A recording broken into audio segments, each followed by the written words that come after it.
आपको खबर जयपुर से बताते हैं, जहां सीएम भजनलाल शर्मा ने कांग्रेस पर हमला किया है। उन्होंने निशाना साधते हुए कहा है कि कश्मीर के बारे में क्या हुआ था, नेहरू जी को सिर्फ एक रियासत मिली थी और उसकी दुर्गति आज हमने झेली है। जयपुर में सीएम आवास पर मुख्यमंत्री ने डॉक्टर श्यामा प्रसाद मुखर्जी के बलिदान दिवस के मौके पर कांग्रेस सरकारों पर सवाल उठाए हैं और पूछा है कि कश्मीर के बारे में क्या हुआ, नेहरू जी को सिर्फ एक रियासत मिली थी और उसकी दुर्गति आज तक हमने झेली है।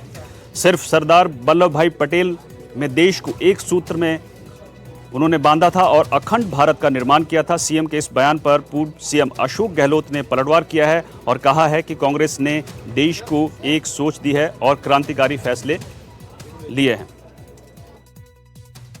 1943 में बंगाल के अंदर जब अकाल पड़ा था, उस अकाल को लोगों की त्राही मच रही थी।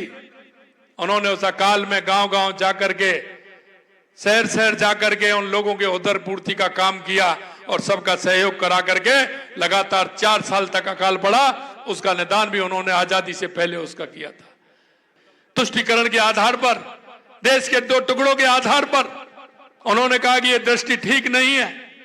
माननीय अध्यक्ष जी ने विस्तार से बताया कि कश्मीर के बारे में क्या हुआ। सिर्फ सरदार वल्लभ भाई पटेल ने देश को एक समागम में बांधा, अखंड देश करने का काम किया। अखंड भारत का निर्माण करने में उनका महत्वपूर्ण योगदान रहा। नेहरू जी को सिर्फ एक रियासत मिली थी और उसकी दुर्गति आज तक हमने झेली है।